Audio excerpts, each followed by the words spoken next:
Bien, nous poursuivons nos travaux donc en entendant Monsieur Romain Roussel, sous-directeur industrie, santé et logement de la DGCCRF, soyez le bienvenu, Madame Sonia Asba, chef de la cellule de renseignement antifraude économique, et Monsieur Éric Lecam, adjoint à la chef de la cellule. Mesdames, Messieurs, la DGCCRF joue un rôle essentiel dans le contrôle d'une part importante des professions soumises à la lutte contre le blanchiment, soumises à la réglementation LCB-FT. Il s'agit donc pour nous de comprendre les enjeux auxquels vous faites face, dans un contexte où l'appropriation de ces normes par les professions non financières pose régulièrement question, et où le nombre de personnes à contrôler est particulièrement important.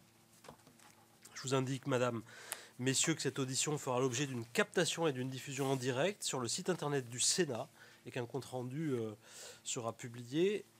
Je vous rappelle pour la forme qu'un faux témoignage devant notre commission d'enquête serait passible, le conditionnel, des peines prévues aux articles 434-13, 434-14 et 434-15 du Code pénal. Donc je vous invite à prêter serment de dire toute la vérité, rien que la vérité.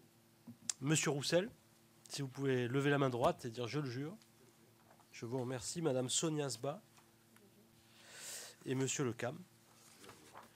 Je vous remercie. Je vous laisse donc la parole pour quelques minutes de propos liminaires avant nos échanges. Je vous remercie, Monsieur le Président, Madame la rapporteure, Mesdames et Messieurs les sénateurs. Je vais commencer très brièvement ce propos liminaire avant de passer la parole à Monsieur Roussel, en repartant de la thématique de cette commission, des thématiques de cette commission qui semblent entendues de manière très large, très inclusive, de telle sorte qu'il apparaît utile, outre les points que vous avez évoqués dans vos propos introductifs, de vous présenter le rôle de la DGCCRF, à la fois sur un volet répressif contre une forme de délinquance économique aussi, mais également donc, sur un volet préventif que vous évoquiez, Monsieur le Président, en tant qu'autorité de supervision de professions assujetties au dispositif de lutte contre le blanchiment de capitaux. Donc, tout d'abord, une rapide présentation de l'organisation des services de la DGCCRF. Donc, la DGCCRF compte 2969 agents très exactement. Sur ces 2969 agents, 2000 sont des enquêteurs. Et ces enquêteurs sont répartis dans des services d'enquête qui sont au sein de directions territoriales interministérielles, tant au niveau du département que de la région. La DGCCRF compte également 4 services à compétence nationale, dont un service national des enquêtes, enquêteurs également, et une administration centrale organisée en sous-direction sectorielle et sous-direction d'appui. Et au sein de cette administration centrale se trouve une cellule de renseignement antifraude économique de création récente et sur les missions de laquelle je reviendrai rapidement plus tard. Les agents de la DGCCRF disposent, pour accomplir leur mission, de pouvoirs de police judiciaire pour réaliser leurs enquêtes. Et lorsqu'ils constatent des manquements ou des infractions, ils ont la possibilité de mettre en œuvre différents types de suites. Des suites pénales, bien entendu, mais également des suites administratives de type injonction ou amende administrative. Dans ce cadre, et notamment dans le cadre pénal, les principales infractions qui sont constatées sont les délits de pratiques commerciales trompeuses et de tromperie.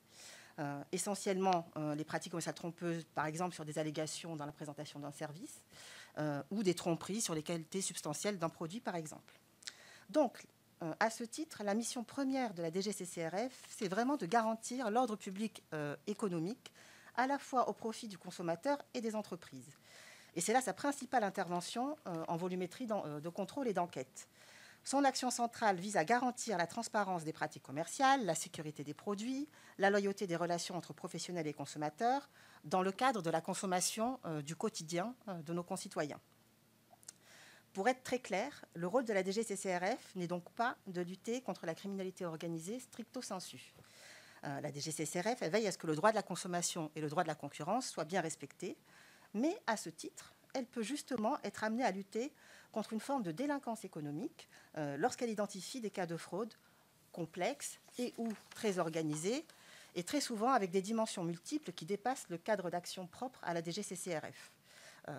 Et donc elle a développé des partenariats sur lesquels je reviendrai plus tard.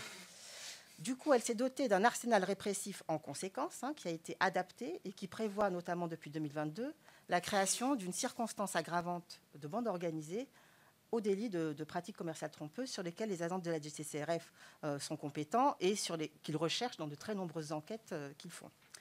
L'autorité judiciaire a également tenu compte de cette situation en développant des co-saisines sur la base de l'article 28 du Code de procédure pénale. La saisie des avoirs criminels peut être également demandée au procureur pour lutter contre ce type de fraude et de délinquance économique. Je ne m'attarde pas plus puisque tout cela a été naturellement bien développé par la direction des affaires criminelles et des grâces qui nous a précédés. Ainsi, au titre de sa mission centrale de protection économique du consommateur, la DGCCRF lutte contre les fraudes économiques qui touchent consommateurs et entreprises.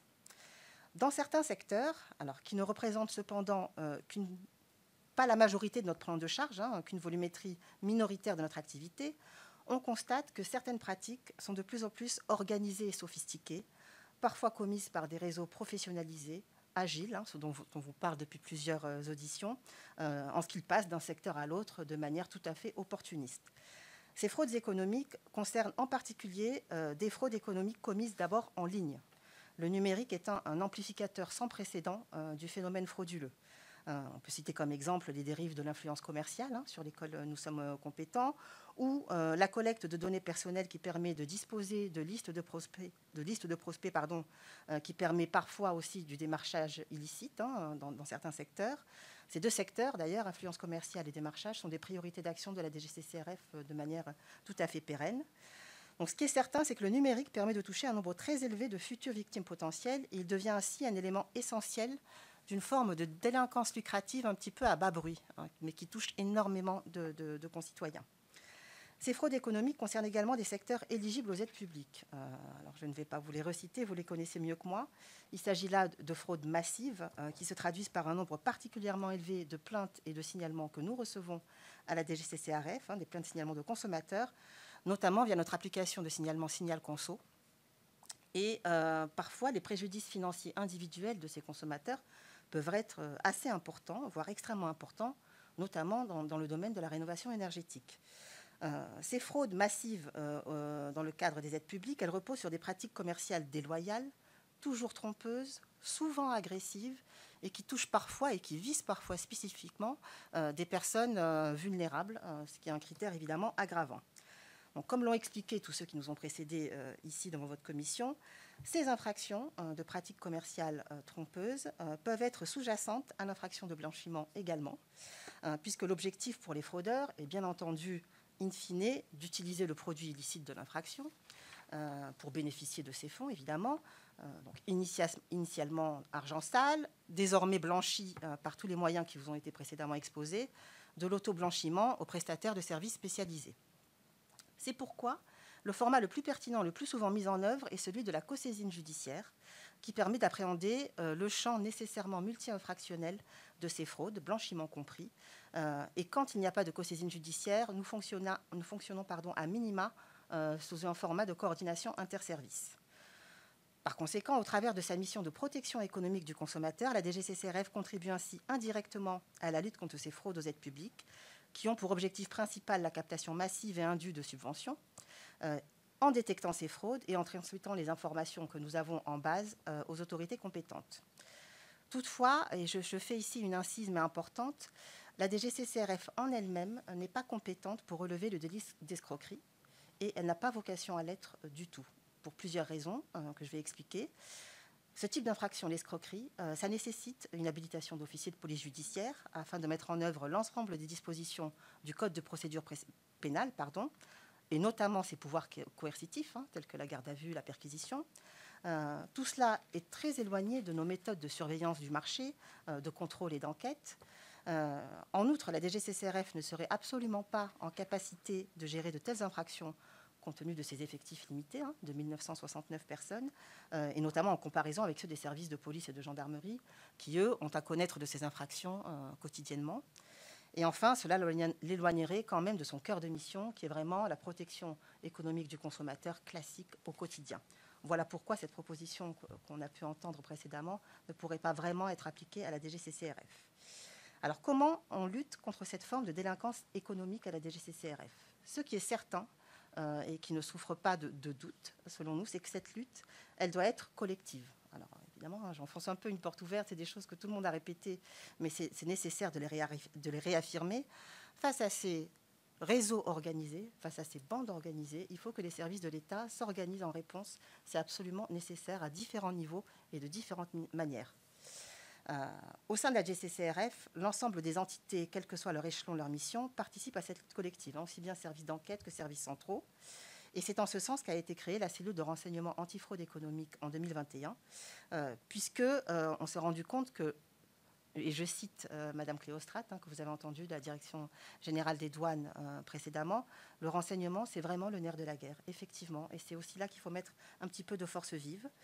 Donc la cellule de renseignement est à la fois un service de soutien opérationnel au profit des enquêteurs, pour les appuyer notamment dans la mise en exergue de ces réseaux organisés, ces organisations frauduleuses complexes. Et c'est aussi un service de production de renseignements, après recoupement, enrichissement et valorisation de toutes les informations que nous avons dans nos bases internes.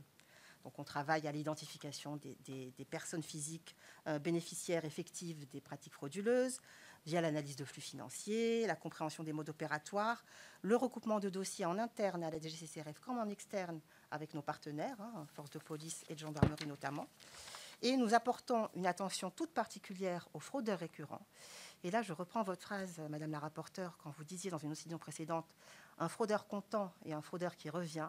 Écoutez, non seulement il revient, mais il revient plusieurs fois. C'est un client fidèle, du coup.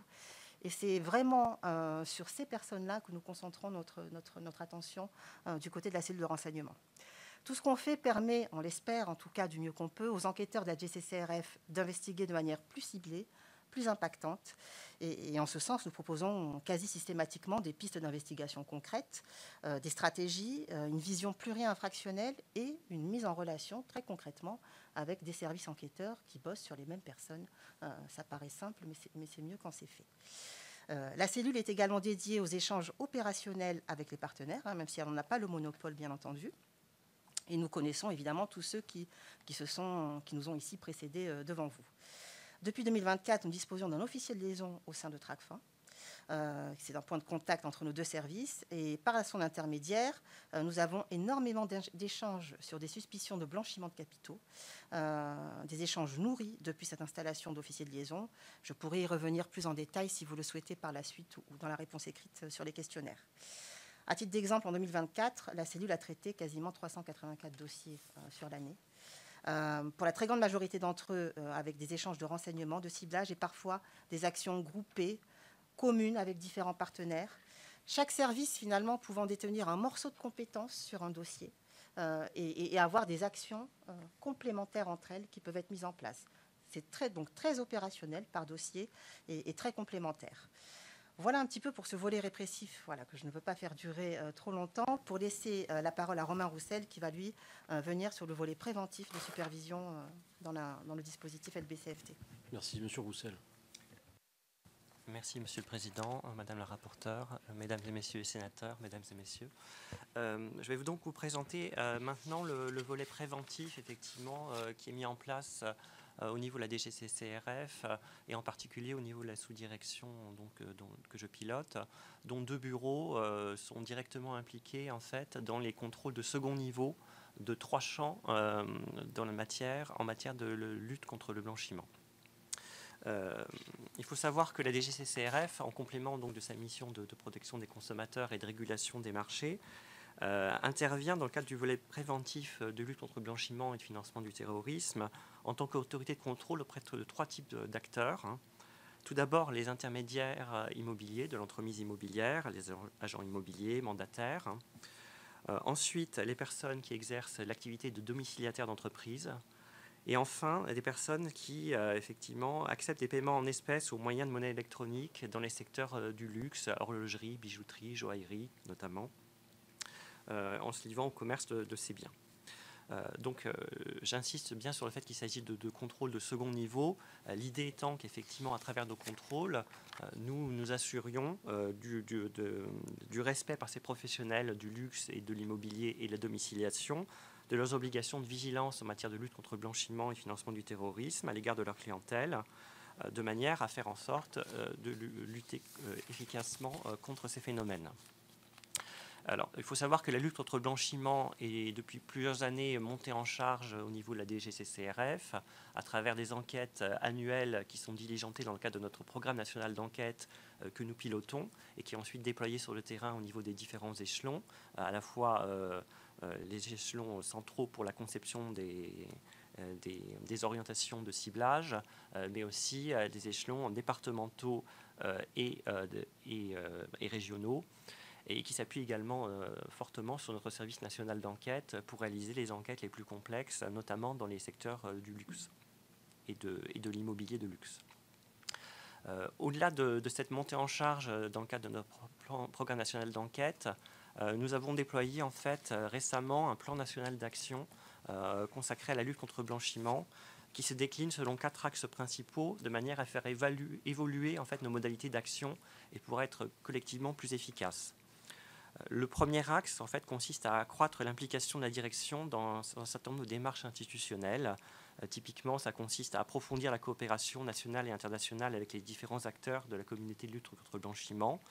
Par exemple, à travers des participations de notre directrice générale au Forum de l'immobilier organisé par Tracfin, un certain nombre de partenariats qui sont noués également avec l'ANA et d'autres partenaires. Ça consiste également à contribuer aux travaux législatifs et notamment à un certain nombre de travaux en lien avec des PPL récentes, donc les propositions de loi narcotrafic et les propositions de loi de lutte contre les fraudes, qui nous permettent par exemple d'intégrer désormais, si elles sont adoptées prochainement comme c'est prévu, les promoteurs immobiliers dans le périmètre de la supervision de la DGCCRF, ou encore de sécuriser les habilitations dont nous disposons au niveau CCRF pour enjoindre les professionnels de se mettre en conformité dès lors qu'ils ont manqué à certaines de leurs obligations en matière de lutte contre le blanchiment. Enfin, ça consiste également à répondre aux travaux en lien avec le groupe d'action financière qui fait régulièrement des évaluations du système français de lutte contre le blanchiment. Donc, il y a une auto-évaluation qui a été transmise en avril de cette année et il s'agit de préparer également la prochaine évaluation du système français qui aura lieu en 2028. Le deuxième axe consiste pour nous à monter en gamme au niveau de la méthodologie de contrôle à travers la création d'une communauté d'enquête, d'une professionnalisation accrue des enquêteurs à travers un certain nombre de formations que nous mettons en place de manière à ce qu'ils appréhendent mieux ces problématiques de lutte contre le blanchiment et les points clés du contrôle. Le troisième axe consiste à renforcer l'impact des contrôles à travers une attention particulière portée au ciblage des contrôles sur les secteurs et les professionnels les plus à risque au vu de nos précédentes enquêtes et au vu également des différents signalements qui nous remontent, et également en lien avec la Commission nationale des sanctions à veiller à durcir la politique de suite de manière à ce qu'effectivement les sanctions soient plus dissuasives. Et enfin, accroître les échanges avec les représentants des professions assujetties de manière à ce qu'ils connaissent mieux leurs obligations et soient plus à même de les appliquer correctement. Enfin, le quatrième axe de ce plan consiste à améliorer la sensibilisation des assujettis en se positionnant comme un interlocuteur privilégié pour les professionnels et leurs organisations représentatives. C'est l'ensemble de ces actions que nous pensons conduire sur les 3 prochaines années, donc depuis 2025, de manière à effectivement pouvoir avoir davantage d'impact, puisque nous sommes dans une recherche d'impact plus que de couverture de nos contrôles. Il faut savoir que dans le cadre de ces échanges et du déploiement de ce plan, nous sommes en contact avec un certain nombre d'acteurs institutionnels, ceux qui interviennent tout d'abord dans l'établissement des professionnels pour les métiers encadrés, typiquement les chambres de commerce et d'industrie pour les intermédiaires immobiliers ou les préfectures pour les domiciliataires, par exemple. 2 entités qui assurent la délivrance de cartes professionnelles ou d'agréments préfectoraux à la suite de vérifications, notamment de nature déontologique. Également, nous sommes en relation et nous orientons le ciblage de nos enquêtes en lien avec des services avec lesquels nous partageons des informations dans le cadre de différents groupes de travail, avec Tracfin, la DGFiP ou encore la Commission nationale des sanctions pour tout ce qui est le volet du suivi des décisions contentieuses. Enfin, nous faisons part également d'un certain nombre d'échanges avec les acteurs professionnels que nous développons dans les différents secteurs concernés par la supervision, de manière à effectivement pouvoir disposer de relais auprès des différentes fédérations, par exemple la FNAIM pour le secteur de l'immobilier, ou l'UNIS, ou encore le SNPI, dans ce secteur, le CINAF dans le domaine de la domiciliation d'entreprises, ou encore les fédérations représentatives du secteur de l'horlogerie et la bijouterie dans le secteur du luxe, de manière à ce qu'ensuite un certain nombre de messages puissent être relayés par ces fédérations à leurs professionnels, membres, pour qu'ils connaissent mieux leurs obligations.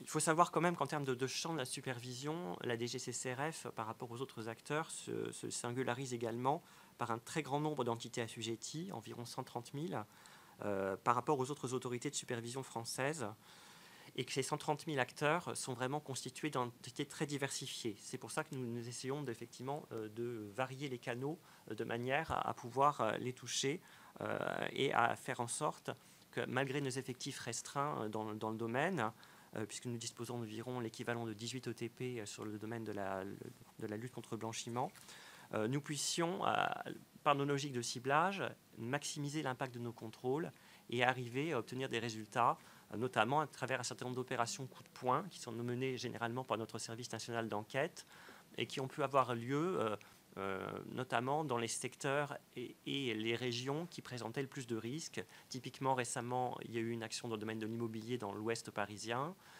pour les professionnels de l'immobilier de luxe. Il y en avait eu d'autres dans certains secteurs, notamment outre-mer à Saint-Barthélemy, où on constate également que le risque de lutte contre de blanchiment est élevé. Et il y avait pu y en avoir également d'autres par le passé dans le secteur des Alpes-Maritimes. L'idée étant à la fois de s'assurer du bon respect des obligations par les professionnels et également de veiller au respect des politiques de gel des avoirs, notamment à la suite de la guerre en Ukraine.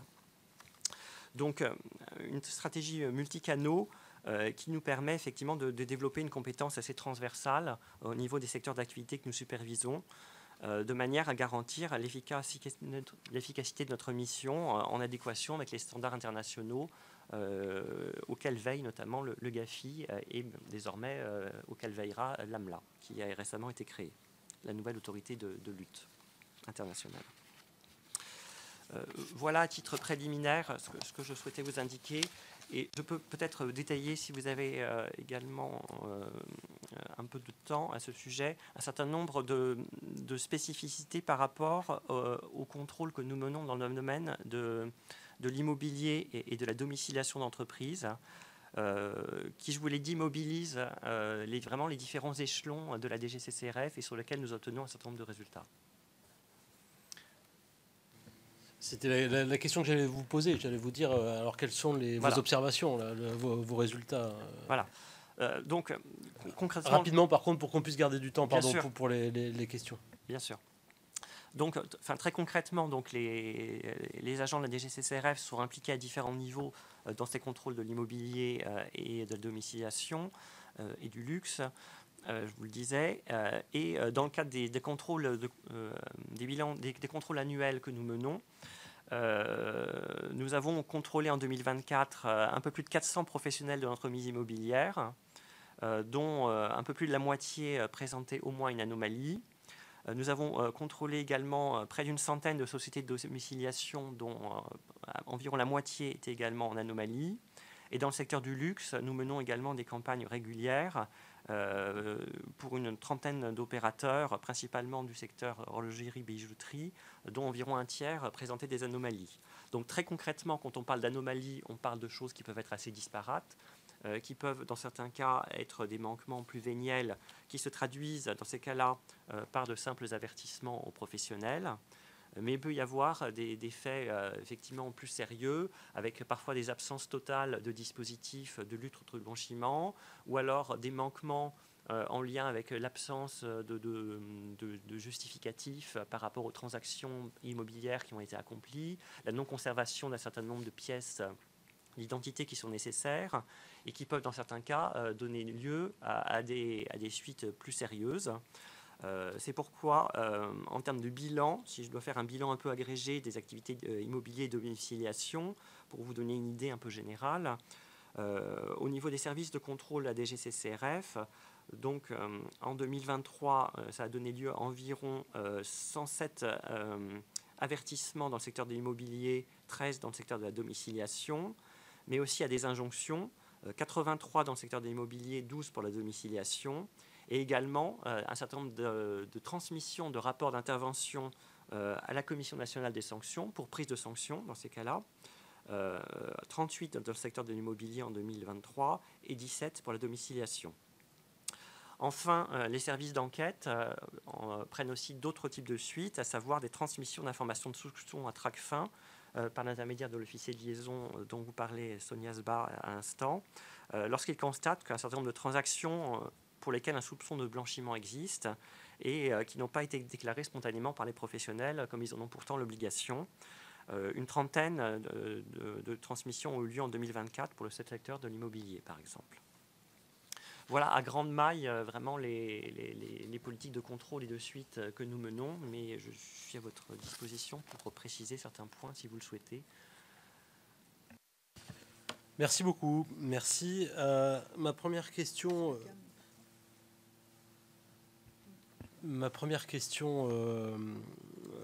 concerne vos liens avec la Commission nationale des sanctions. En fait, comment travaillez-vous avec eux? Et vous avez dit que vous souhaiteriez des sanctions plus dissuasives. C'est vous qui montez les dossiers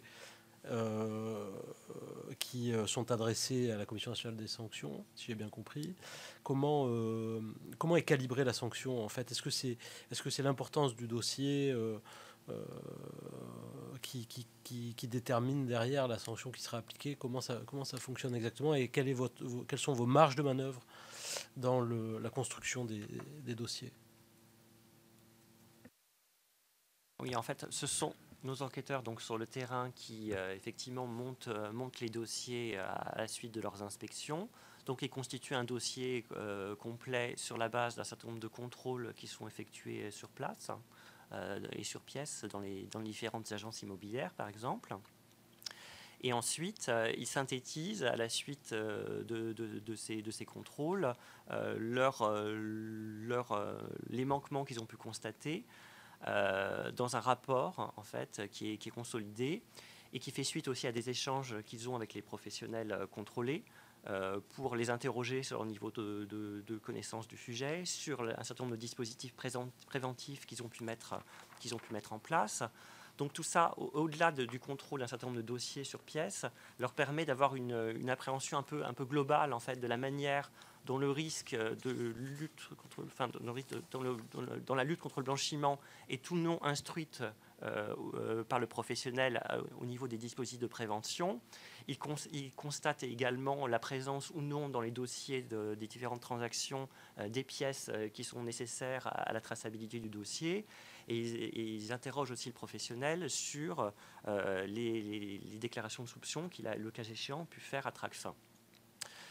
Donc c'est un peu tout ce corpus qui constitue le dossier qui nous est ensuite remonté et que nous transmettons à la Commission nationale des sanctions qui ensuite a elle-même son travail en fait, d'instruction du dossier sur la base des manquements qui figurent dans le dossier et qui, sur la base de ces éléments, du niveau de gravité des faits effectivement soupçonnés, du niveau de connaissance du professionnel tel qu'il ressort du dossier, choisit de calibrer en fait le niveau de la sanction au niveau qui lui paraît pertinent.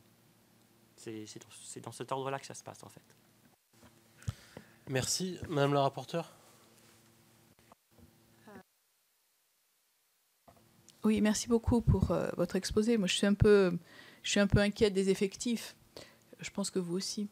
Parce que si on fait un petit ratio entre 130 000 personnes assujetties et 2000 enquêteurs, ça fait quand même un ratio assez lourd. Moi, je vais vous poser une question toute simple. Est-ce que, comment est-ce que vous jugez la coordination entre les différents services? Parce que vous nous dites que la coordination se passe bien. Donc, comment est-ce que vous jugez cette coordination et est-ce que vous voyez des marges de progrès sur cette coopération? Alors, il y a effectivement deux sujets dans ce que vous soulevez. Tout d'abord, le problème d'effectifs, oui, il est effectivement prégnant.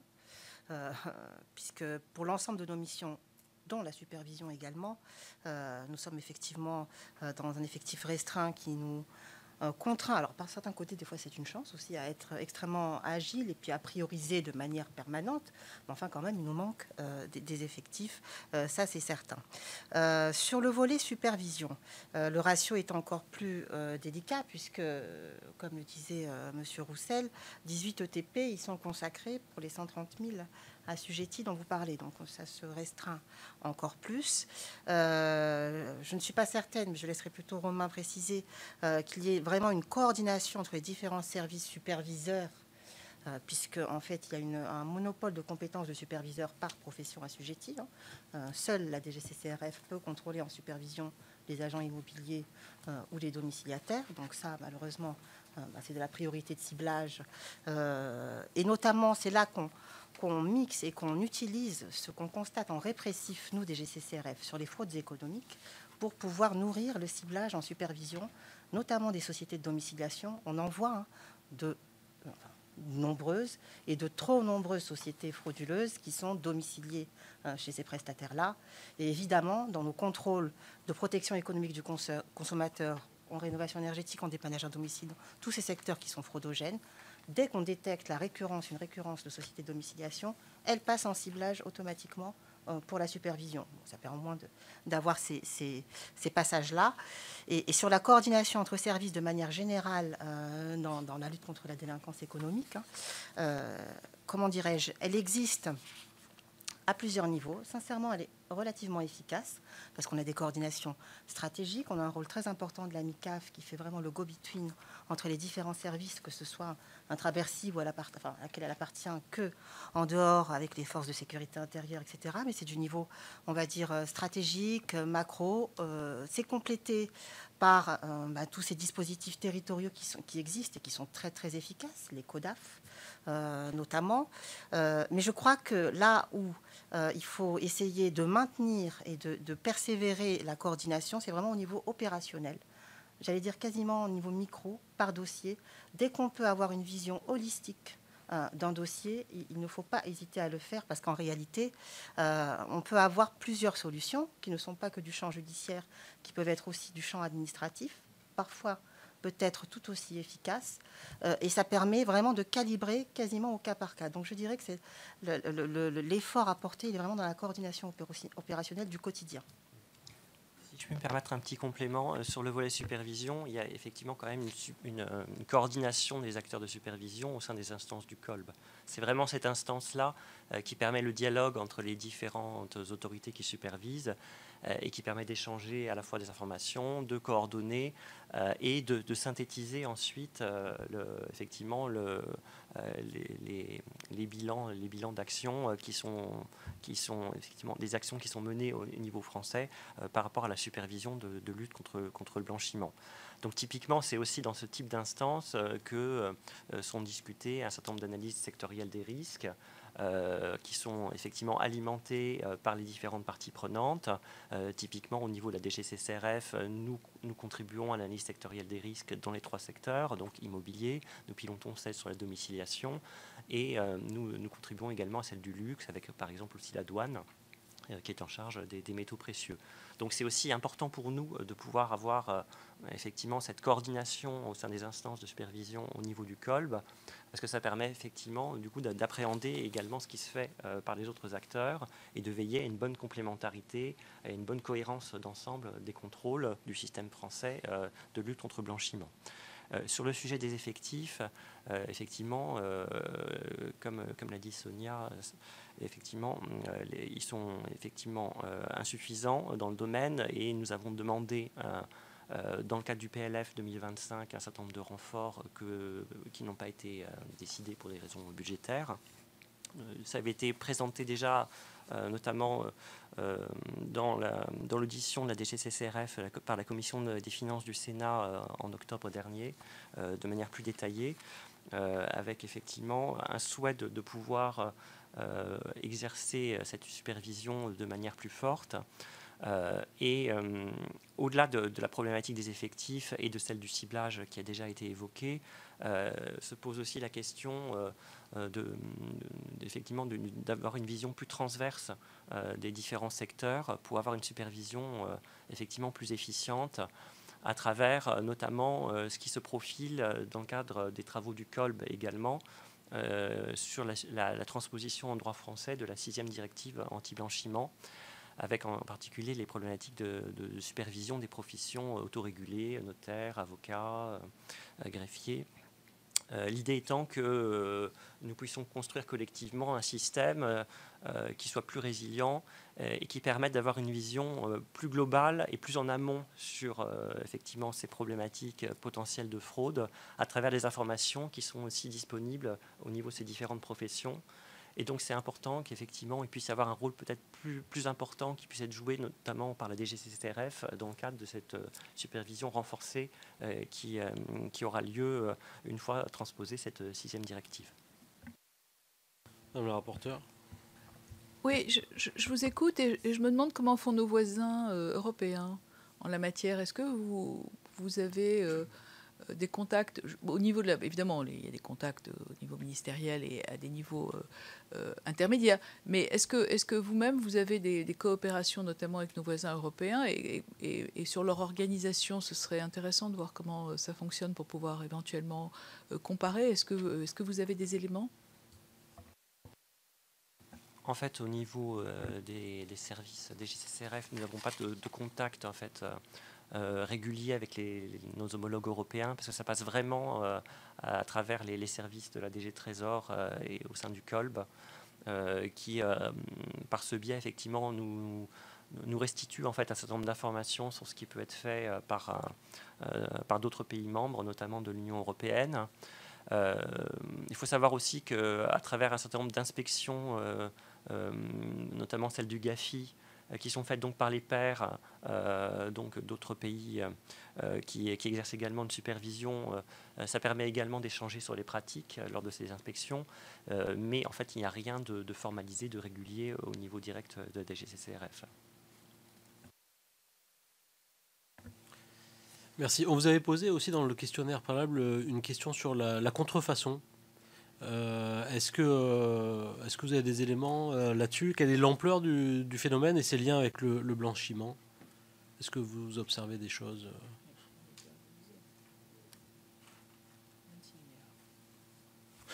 Excusez-moi.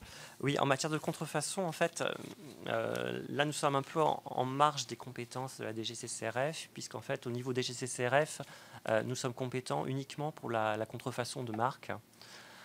Donc nous n'avons pas en fait une vision holistique du domaine comme peut l'avoir par exemple les services de la douane ou de l'INPI.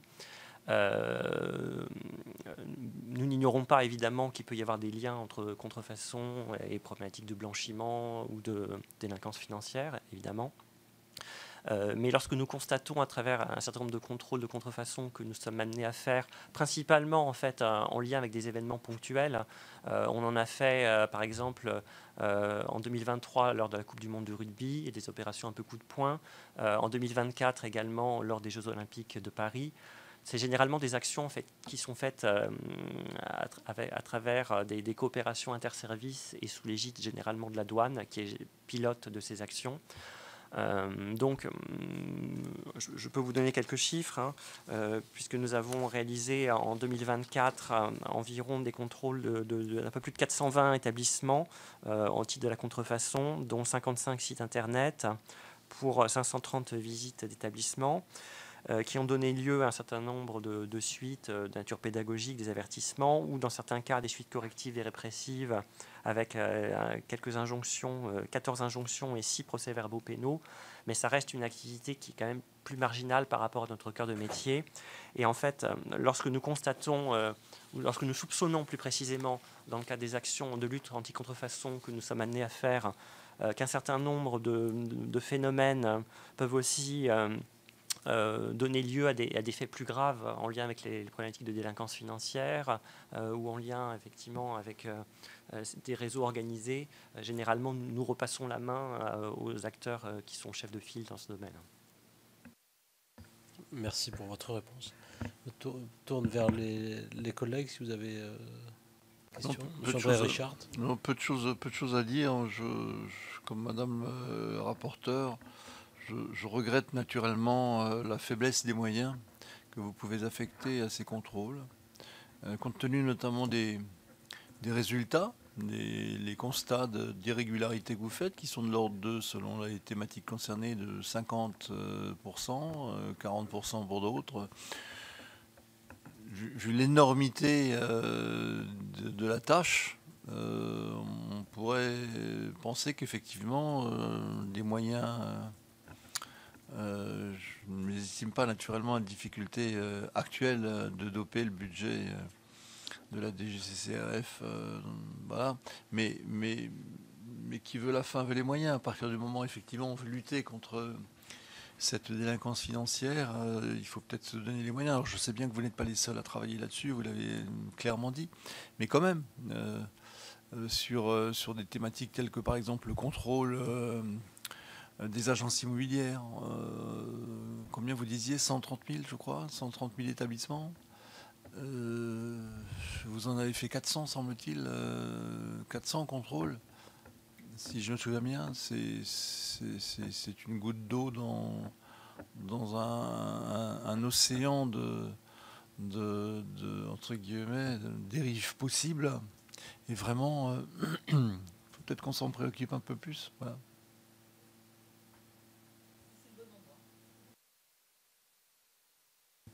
Me permettre juste une précision, les 400 contrôles, c'est au titre de la lutte contre le blanchiment, mais nous surveillons aussi les agences immobilières au titre d'autres types de manquements, et nous avons également d'autres contrôles, des contrôles complémentaires d'autres natures, mais qui se répondent parfois également dans le secteur de l'immobilier. Nous avons typiquement d'autres enquêtes qui sont ciblées, qui sur la rénovation énergétique, qui sur les problématiques de dépannage à domicile. Donc, effectivement, c'est une présentation qui peut paraître un peu segmentée, parce que effectivement, c'est la manière dont on rapporte en fait les résultats de nos contrôles et nos enquêtes.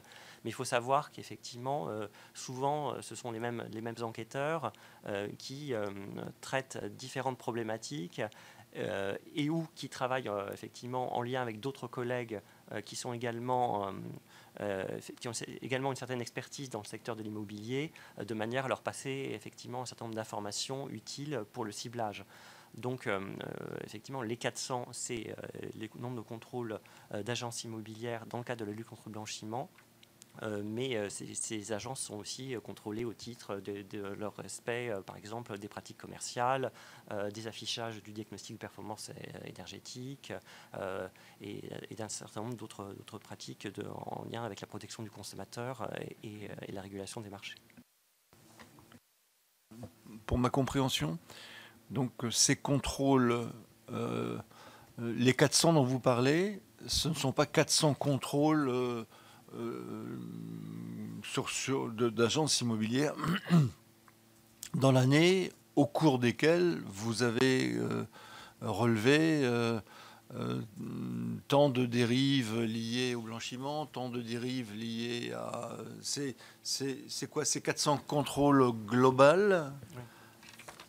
Les 400 dont je vous parle, ce sont effectivement les 400 qui ont été ciblés spécifiquement pour des contrôles en lien avec la lutte contre le blanchiment. Ce qui ne veut pas dire qu'on ne contrôle pas d'autres à d'autres titres. Ça, mais donc voilà. Parce qu'en fait, nous affinons. En fait, ce qu'il faut savoir, c'est que nous avons des ciblages qui sont un peu spécialisés en fonction du type d'angle que nous approchons. Et que donc, en fonction de l'angle blanchiment, de l'angle affichage d'un certain nombre d'informations, ce n'est pas forcément les mêmes agences que nous allons voir. Parce que c'est également, comme l'a expliqué tout à l'heure Sonia Sbar, alimenté par les signalements et les plaintes que nous recevons en amont. Et donc, en fonction de la qualification, si j'ose dire, de ces types de manquements, de ces types de plaintes, nous allons voir plutôt tel ou tel acteur de manière à renforcer l'impact de nos contrôles dans les différents domaines. Je présume que quand vous allez voir une agence immobilière, vous n'y allez pas simplement sur quelques informations qui vous remontent. Vous pouvez aussi faire des contrôles comme ça.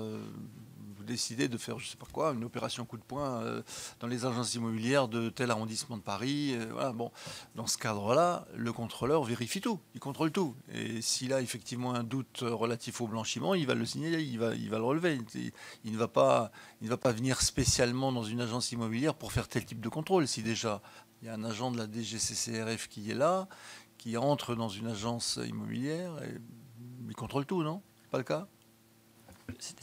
En fait, il faut distinguer les enquêtes qui sont effectivement les enquêtes programmées dans lesquelles les enquêteurs peuvent avoir l'initiative, comme vous le dites, effectivement de regarder un peu de manière panoramique les différents manquements constatés dans les agences immobilières, des actions coup de poing qui sont, elles, plus ciblées sur une problématique en particulier. Où là, l'idée, c'est vraiment de contrôler dans un laps de temps très très court, dans un secteur géographique déterminé, vraiment un type de manquement, pour vraiment maximiser l'impact des contrôles par rapport à cette problématique-là. Donc en fait, c'est deux types d'actions qui ne sont pas exclusives l'une de l'autre, mais qui se complètent. Si je peux juste compléter pour compléter la réponse de Romain, dans une agence immobilière, quand l'enquêteur va venir contrôler le dispositif BCFT, ça va être un contrôle qui va être quand même relativement long. Parce que certes, c'est un contrôle de conformité. Il y a ce que va déclarer le professionnel, l'agent immobilier, mais évidemment, et forcément, on part du principe qu'il est de bonne foi, pourquoi pas, mais évidemment, on va le vérifier si dans les faits, ce qu'il dit est effectif. Et pour ce faire, on va sélectionner un certain nombre de dossiers, en proportion importante pour que ce soit représentatif, pour vérifier point par point si tout ce qui nous a déclaré de ses obligations d'assujetti est bien mis en œuvre dans chacun de ces dossiers. Et l'ensemble de ces contrôles-là sont relativement longs, et généralement ça dure une journée, un contrôle BCFT dans une agence immobilière, de telle sorte que des contrôles complémentaires de protection économique du consommateur sont rarement faits en même temps. On peut détecter des choses et revenir à un autre moment au titre de la protection économique du consommateur. Mais les 400 contrôles dont vous parlez, M. Roussel, c'est vraiment des contrôles de BCFT extrêmement approfondis et qui généralement durent une journée par agence. Je reviens sur ces contrôles, c'est intéressant. Donc, si j'ai bien compris, dans votre programme national d'enquête, il y a une stratégie qui est territorialisée. Donc, vous sélectionnez des territoires où vous allez appliquer un contrôle particulier. Et qu'est-ce que vous relevez? Enfin, est-ce que vous relevez une typologie particulière, par exemple, dans des agences immobilières, puisqu'il y en a certaines pour lesquelles vous avez trouvé des anomalies? Est-ce qu'il y a une typologie particulière qui ressort? Est-ce qu'il y a un certain type d'agences immobilières qui sont plus susceptibles ou que d'autres, alors par leur structuration, par la formation ou le manque de formation des agents? Est-ce qu'il y a des choses qui remontent? Oui, et même la rapporteure complète. Oui, j'aurais juste complété, compléter la question. Vos contrôles, ils sont aléatoires, enfin, où vous pouvez être prévenu ou avoir une suspicion, mais est-ce que l'agence immobilière est prévenue de votre arrivée? Les contrôles sont inopinés. On ne prévient pas généralement les professionnels quand on va faire un contrôle au niveau de la DGCCRF. L'idée, c'est quand même effectivement pouvoir... Non, mais tout à fait. L'idée, c'est effectivement de pouvoir, le cas échéant, lorsqu'on contrôle les professionnels et qu'on constate un certain nombre d'anomalies, pouvoir saisir un certain nombre de pièces, pouvoir, dans un certain nombre de cas, recouper un certain nombre d'informations. Donc...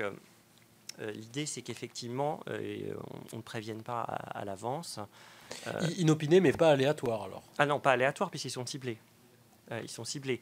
Après, en fonction du type d'enquête, le ciblage est plus ou moins dirigé, on va dire, au niveau de la structuration de notre programme national d'enquête défini au niveau central, mais laisse généralement aussi une marge d'appréciation aux enquêteurs de terrain qui connaissent bien le tissu économique local pour compléter par d'autres types de contrôles.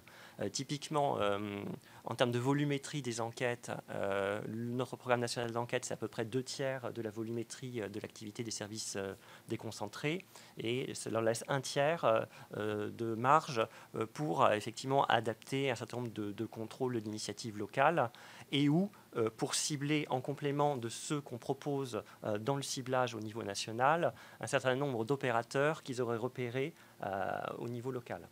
Donc, l'idée étant toujours de maximiser en fait l'impact de nos contrôles et d'utiliser au mieux l'information disponible aux différents échelons pour effectivement avoir un impact le plus fort possible. Après, en termes de typologie des manquements, je serais tenté de dire que malheureusement, c'est souvent un peu les mêmes partout quand on constate des difficultés.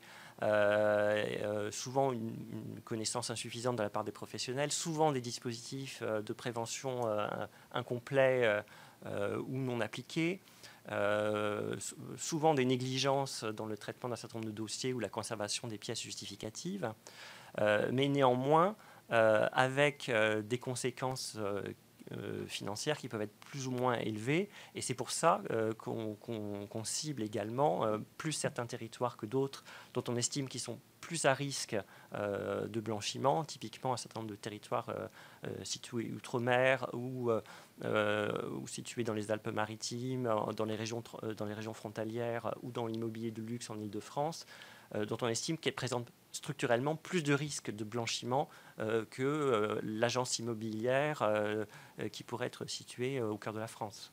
Voilà.